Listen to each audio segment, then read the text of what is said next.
Voilà les gars, on y est, premier entraînement de la saison. J'ai vraiment hâte parce que en plus de ça, il y a eu le confinement et tout ça. Ça fait 4 mois, on n'a pas fait de foot. Et là, quand on voit ça, les joueurs sont déjà sur le terrain. On peut être que content. Ah, j'ai vraiment hâte. Salut à tous les frérots, j'espère que vous allez bien. Ici Florent DGB, vous êtes en devenir gardien de but. Vous avez été nombreux, que ce soit sur YouTube ou sur Instagram, à être curieux et à vouloir savoir dans quel club je vais jouer l'année prochaine. Et aujourd'hui, dans cette vidéo, je vais vous dire dans quel club je vais jouer l'année prochaine, quels sont mes objectifs, comment j'ai fait pour intégrer ce club, etc. Je vais tout vous raconter sur mon nouveau club pour la saison 2020-2021. Et je peux vous dire que je suis extrêmement content de rejoindre ce club-là.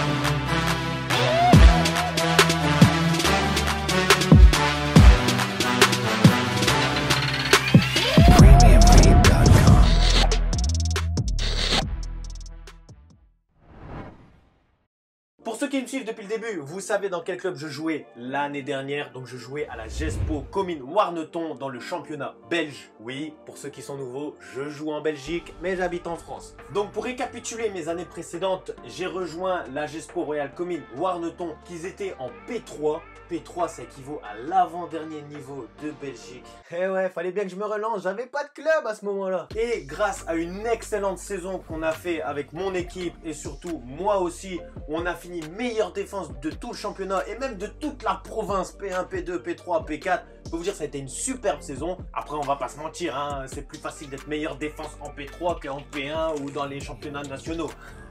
Et du coup, j'avais décidé de rester à Comines pour continuer mon aventure et pour confirmer un petit peu la saison qui était excellente. Et du coup, j'avais joué en P2. Pour tous ceux qui sont français et qui comprennent rien à P1, P2 en Belgique, je vais vous expliquer dans quelques minutes. Et la saison qui vient de se terminer, ça a été une saison de galère pour moi entre ma grave blessure en tout début de saison et le coronavirus. Au final, j'ai pu jouer que 2 mois et demi sur mon pied gauche parce que je m'étais pas encore rétabli du pied droit.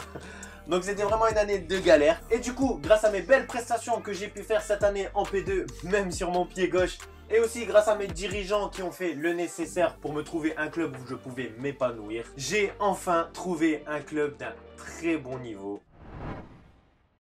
Premier entraînement de la saison aujourd'hui. Regardez avec qui je suis. Qu'est-ce que tu fous ici en Belgique? Ah bon, on vient jouer au foot. Donc, pour la saison 2020-2021, j'ai décidé de rester dans le championnat belge et j'ai rejoint le club du KSCT Menin. Pour tous ceux qui habitent dans le nord de la France, ils connaissent la ville de Menin, c'est assez réputé. C'est situé juste à côté de Tourcoing, dans la frontière belge, et le club de Menin joue en D2 amateur. Et pour tous les Français qui connaissent pas la hiérarchie des divisions, je vais vous expliquer ça maintenant. On va faire du plus haut au plus bas. En France, c'est Ligue 1, nationale, régionale, district. En Belgique, il n'y en a que 3. La Ligue, après la division amateur et la provinciale. Et dans la hiérarchie, c'est comme ça. Du plus haut au plus bas dans les divisions, ça se passe comme ça en Belgique. C'est la Ligue 1 Jupiler League, si je dis pas de bêtises, avec Anderlecht, le Standard de Liège, Anvers, le Cercle Bruges, Genk, tous ces clubs-là qui jouent la Ligue des Champions, aussi la Ligue Europa. Ensuite, dans la deuxième division, c'est une ligue semi-professionnelle avec uniquement 9 équipes, si je dis pas de bêtises, hein, parce que je suis pas sûr de ce que je dis, qui s'appelle la D1 Pro. Ensuite, en dessous de la D1 Pro, c'est tout de suite la D1 Amateur. Je pense qu'il n'y a qu'une seule poule de D1 Amateur sur toute la Belgique. Et ensuite vient la D2 Amateur, la D3 Amateur, ensuite la P1, la P2, la P3 et la P4. Alors qu'en France, il doit avoir entre 13 et 16 divisions, en Belgique, il n'y en a que 9. Et comme je vous l'ai dit, il y a 2 ans, je jouais en P3. C'est la 8e division belge, l'avant-dernière. Cette année qui vient de se finir, je jouais en P2, donc c'était la 7e division belge. Et aujourd'hui, j'ai réussi à rejoindre le club de Menin et ce club-là joue en D2 amateur, donc c'est la 4e division belge. En France, la 4e division, c'est la N2, mais techniquement parlant, vous savez que les championnats français sont beaucoup plus relevés qu'en Belgique. Et personnellement, je pense que la D2 amateur en Belgique équivaut à la N3 française. Donc je suis vraiment content de rejoindre ce club-là et surtout de jouer à ce niveau-là parce que j'ai jamais pu jouer en N2, N3, CFA, CFA2 à l'ancienne. Là, aujourd'hui, en Belgique, j'ai réussi à rejoindre un club de D2 amateur qui équivaut à la N3. C'est vraiment ce que je voulais et je pense que je vais vraiment m'épanouir dans ce club-là. Je suis sûr qu'il y en a certains d'entre vous qui vont me dire « Mais Flo, comment t'as fait pour monter de 3 divisions comme ça d'un coup alors que t'as passé une année de galère où t'as joué que sur ton pied gauche, etc. » Non, en vrai, je sais que vous vous posez pas cette question, mais je me suis dit ça fait stylé si je la pose comme ça.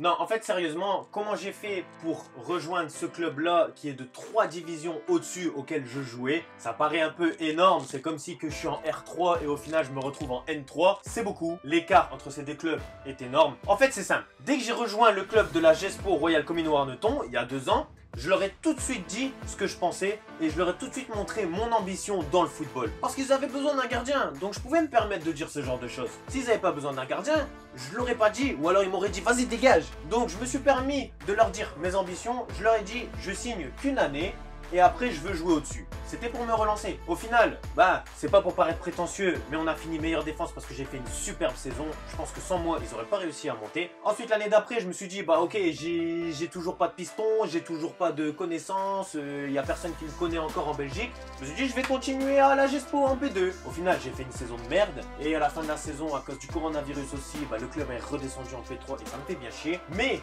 même si tout le club et tous les dirigeants connaissaient mes ambitions dans le football et qu'ils savaient que je voulais pas jouer en P2, P3, ils essayaient quand même de me garder. Après, c'est normal, j'étais performant, je leur donnais des points et quand tu es dirigeant d'un club et que tu as un super joueur avec toi, même si tu sais qu'il mérite de jouer dessus, tu essayes quand même de le garder pour faire monter le club. Donc ils essayaient quand même de me donner des arguments pour que je puisse rester une 3e saison à la GESPO, mais au final, même si je m'entendais très bien avec toute l'équipe, que je prenais du plaisir à jouer dans ce club-là, j'avais besoin de jouer dans un meilleur niveau. Donc c'est pour ça que j'ai pas donné suite à leurs propositions. En plus de ça, en Belgique, c'est pas comme en France. En France, tu fais les recrutements à partir de avril-mai quand la saison elle est terminée. En Belgique, c'est pas comme ça. En Belgique, tu prépares ta saison d'après dès le mois de décembre. Moi, au mois de décembre, j'étais déjà blessé. J'avais mon pied encore fragile et tout, j'arrivais même pas à jouer. Et on me demandait déjà ce que je faisais l'année prochaine. Moi, je leur ai dit, mais moi, je sais pas, moi. Ma saison, elle a même pas commencé. Tu veux déjà savoir ce que je dois faire l'année prochaine? Je sais pas, moi. Mais au final, ils avaient vraiment besoin de savoir si je devais partir ou pas. Même si ma saison, elle n'avait pas commencé. Je leur ai dit une chose, et je pense que c'est ça qui a fait la différence. Je leur ai dit, ça fait 1 an et demi que je suis dans le club. Ça fait 1 an et demi que vous me dites, ouais, il y a tel club qui va te contacter. Tu vas aller là, t'inquiète, t'es trop fort. Tu vas aller en D3, tu vas aller ceci, cela. Et au final, j'avais rien. J'avais pas de piston, j'avais pas de connaissances, j'avais rien du tout. Donc j'en avais marre que tout le monde me dise ce genre de choses et qu'au final, j'avais rien du tout. Je suis allé voir mon dirigeant et je lui ai dit, je sais que tu as envie que je reste l'année prochaine. Si tu veux que je reste qu'à une seule condition. Si tu m'emmènes faire des tests dans un club de D2 ou D3 amateur, que vraiment je parte là-bas et que je fasse les tests. Parce que c'est bien beau de dire, ouais, il y a un tel entraîneur qui est venu te voir, il y a tel entraîneur qui te connaît, il y a cet entraîneur qui m'a appelé pour toi, nanana, et au final, j'avais jamais rien. Je leur dis, tu m'envoies en test, vraiment, l'entraîneur me regarde, et on fait les choses concrètement. Si l'entraîneur veut pas me prendre, je reste, c'est tout. J'aurais fait mon truc, j'aurais pas de regrets, donc je reste. Et au final, je remercie vraiment les dirigeants de la GESPO parce que ils auraient pu me la mettre à l'envers. Ils auraient pu me dire, vas-y, je t'emmène dans ce club-là, et ils auraient pu dire à l'entraîneur, ouais, je vais t'emmener Flo en test, mais tu fais exprès de pas le prendre, hein, comme ça il reste dans le club. Et il me l'a dit direct. Il m'a dit, ouais, mais je peux te faire ça, tu vois, c'est pas correct. Je leur ai dit, non, je te fais confiance, je sais que t'as qu'une seule parole, fais ça. Et au final, c'est le coach de Menin qui va choisir. Du coup, il m'a emmené à Menin, en D2 amateur. Donc on s'était dit ça au mois de décembre dernier. Ça fait plus de 6 mois. Dès la première semaine de janvier, j'avais fait aucun match de championnat, j'étais encore sur mon pied gauche, j'arrivais même pas à tirer du pied droit. Et l'entraîneur de Menin, il m'appelle, il me dit, au final, ça tombe bien qu'on me dise ça parce que j'ai besoin d'un gardien pour un match amical, ça va me permettre de te voir. Quand je reçois le téléphone, je me dis, mais putain, je suis que sur mon pied gauche, comment je vais le faire? Je suis même pas à 100%. Il m'a dit, non, t'inquiète, je sais que t'es que sur ton pied gauche, joue. Ça fait, j'ai joué que sur mon pied gauche. À la fin, franchement, j'ai fait un super match. Ça faisait plus de 6 mois que j'avais pas joué. Au final, j'ai fait un très bon match. Et à la fin du match, l'entraîneur de Menin vient me voir. Il me dit, pour quelqu'un qui est que sur son pied gauche, c'est déjà très bien, hein. Donc j'étais très satisfait, mais il faut pas s'emballer. Parce que c'est pas que sur un seul match que tu peux voir le gardien. Faut le voir à l'entraînement, faut le voir à l'entraînement spécifique aussi. Il faut que l'entraîneur de gardien soit aussi d'accord parce que c'est l'entraîneur de gardien qui voit ton potentiel technique. Et c'est lui qui va dire à ton entraîneur, ok, lui, il a ses capacités techniques, il a ça comme potentiel, etc. Et là, l'entraîneur, il peut se dire, ah, ok, son style de jeu correspond bien à mon club, etc. Donc, je suis revenu plusieurs fois à l'entraînement à Menin. Et au final, juste avant le coronavirus, il m'avait dit, il faut que je te revoie une dernière fois avec l'entraîneur de gardien. Et lui, s'il me donne son accord, on va te prendre. Mais s'il ne me donne pas son accord, si lui, il juge que tu n'as pas les capacités techniques nécessaires ou même mentales, on ne te prendra pas. Au final, il y a eu le coronavirus, donc j'ai pas pu faire cet entraînement avec l'entraîneur de gardien, mais le club de Menin a décidé quand même de prendre, entre guillemets, le risque de me prendre, même si j'ai pas fait l'entraînement spécifique avec l'entraîneur de gardien. J'ai reçu un appel pendant le coronavirus, pendant le confinement, et ils ont décidé de me prendre. Là, c'était l'explosion de joie. Yes! Non, sérieusement, j'étais grave content parce que je passe de la P2 à la D2 amateur. Voilà, je monte de 3 divisions en un coup. Mais voilà, quand j'ai signé avec eux, on s'était mis d'accord financièrement parce que vous le savez tous, dans le monde senior, il y a aussi le côté financier à prendre en compte. Je travaille, je ferme ma bouche. Et je montre à l'entraîneur dans les entraînements que je mérite d'être le premier gardien. Parce que quand j'ai signé le contrat, l'entraîneur, il m'a dit, pour moi, il n'y a pas de hiérarchie. On verra à la préparation qui sera le meilleur et sera le numéro 1 dans le championnat et le numéro 2. Donc ça veut dire que si pendant la préparation, aujourd'hui, je montre à l'entraîneur que je suis plus fort que le deuxième gardien, et bah je serai le numéro 1. Ou alors si l'autre gardien, il montre à l'entraîneur qu'il est plus fort que moi, bah je serai le numéro 2. C'est comme ça. Et j'ai décidé de prendre le risque. Je sais qu'à 24 ans, c'est maintenant que je dois être ambitieux, c'est maintenant que je dois jouer dans des grandes équipes et que je dois prendre des risques. Moi, ce que je veux à 24 ans, c'est d'intégrer un bon club pour ensuite gravir les échelons.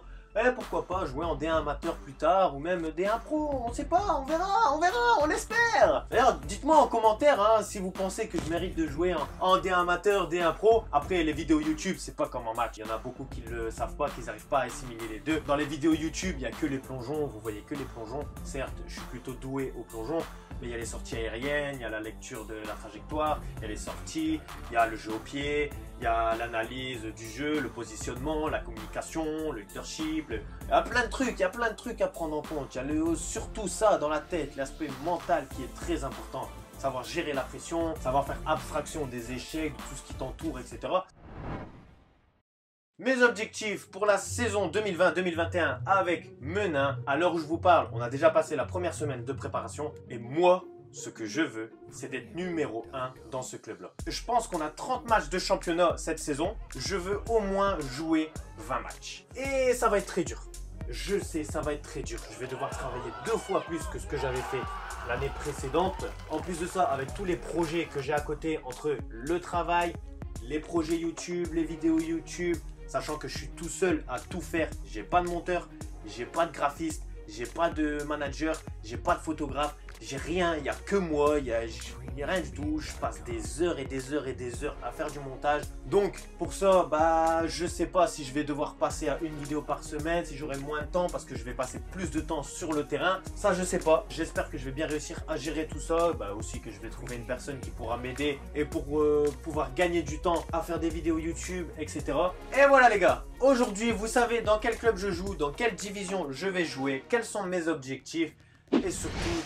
J'espère que vous êtes rendu compte que ça va être très dur pour moi cette année-là. Sur ce les gars, c'est la fin de cette vidéo. Un conseil que je peux vous donner grâce à cette vidéo, soyez ambitieux et n'ayez pas peur de descendre d'une division pour vous relancer et repartir de plus belle. Cette année, ça va être le meilleur niveau auquel j'ai jamais joué alors que j'ai bientôt 24 ans. Si tu as kiffé la vidéo, tu mets un pouce bleu, ça m'aide beaucoup pour le référencement de cette vidéo et ça me donne beaucoup de force pour pouvoir vous proposer plus de contenu plus tard. Et si tu m'as découvert à travers cette vidéo, tu cliques, tu t'abonnes pour rien rater de mes vidéos, défis, tutos, divertissements, bref, tout. Et sur ce, bonne saison à moi, bonne saison à vous. Bon.